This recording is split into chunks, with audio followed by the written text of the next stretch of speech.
Welcome to this week's edition of SKNIS Week in Review, where we recap all major activities for the past week.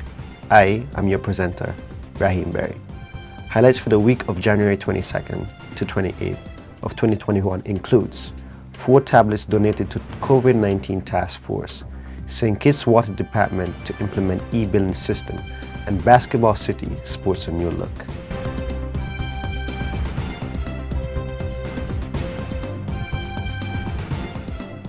To assist in the management of the COVID-19 pandemic in St. Kitts and Nevis, a generous family in London donated 4 Samsung tablets to the National COVID-19 Task Force to be used by a public health team.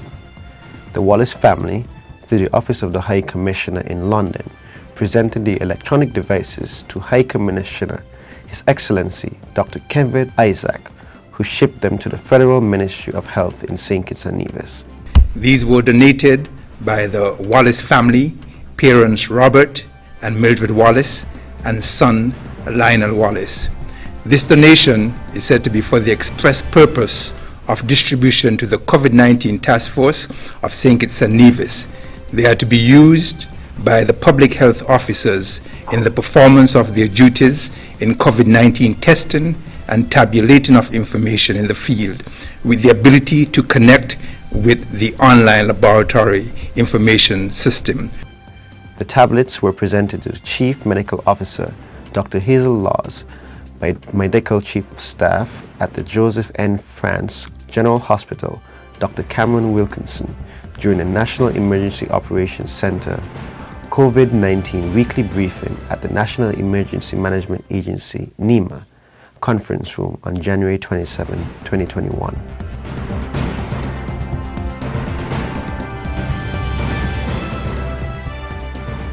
Authorities in St. Kitts and Nevis are sounding the alarm about this false sense of security that has seemingly set in with some members of the public letting down their guards with respect to the novel coronavirus. Superintendent of Police Cromwell Henry said that the police have observed a growing sense of complacency in some persons who attend public events without wearing a face covering.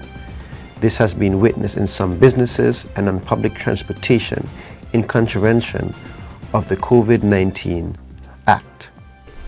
We want to remind you that the COVID Act, the provisions of the COVID Act, which require persons to wear face masks when in public, is still in effect. Penalties are still in effect, and so we remind, we ask, we beseech persons to comply with this particular provision. Health authorities strongly encourage all citizens and residents to wear face coverings in public spaces, maintain a distance of 3.5 to 6 feet from others, avoid large gatherings, frequently sanitize hands, and boost their immune systems.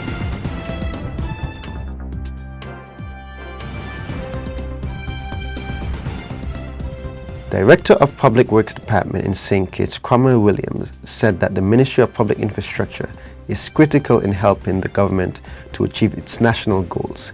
He used the example of good transportation infrastructure such as roads. While appearing on the government's Working for You program on January 27, 2021, Mr. Cromwell Williams said that the Ministry of Public Infrastructure is extremely important in building transportation infrastructure, which includes a good road work network. Roads are critically important for persons to move. There are others, for instance, water is also another critical sector. But if you were to focus in a bit on transportation, we move from, in the morning you go to work, you move from, say, Saddlers to Bastille.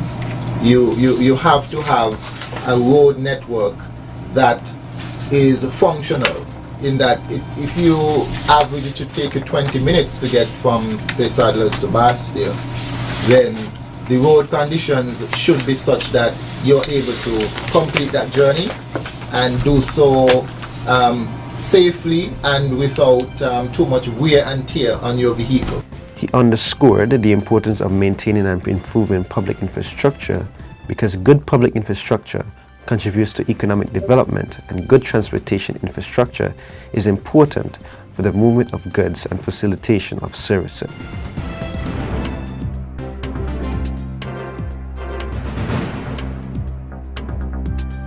Chief Engineer at the Public Works Department, George Gilbert, shared some insight into why small sections of roads that were recently paved are sometimes cut open while appearing on the radio and television show Working For You on January 27.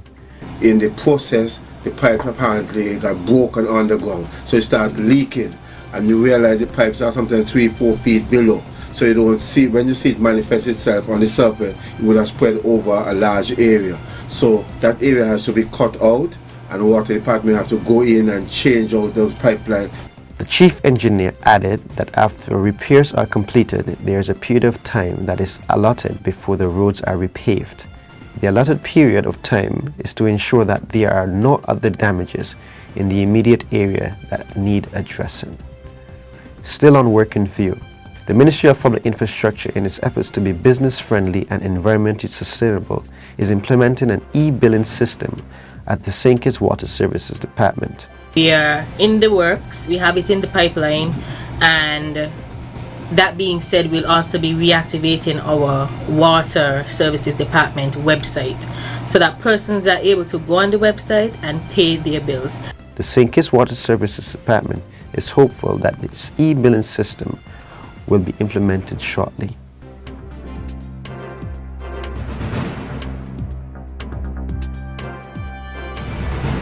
Basketball City in Bastille is sporting a new look thanks to an expanded upkeep project implemented by the Department of Sports.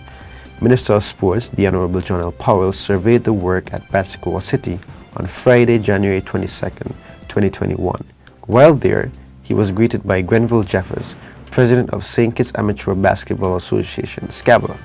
Mr. Jeffers thanked Minister Powell and the Department of Staff for transforming the look and feel of this facility. I'm quite pleased, and I'm sure the basketball players and the fans will be pleased with how aesthetically clean and colourful in terms of the green and white theme with the black and how Basketball City looks. So it make more appealing for people to come to Basketball City. The interior and exterior of the premiered basketball facility was repainted, while the wooden bleachers were replaced with aluminum bleachers. Nearby trees were trimmed and other general improvement activities were carried out.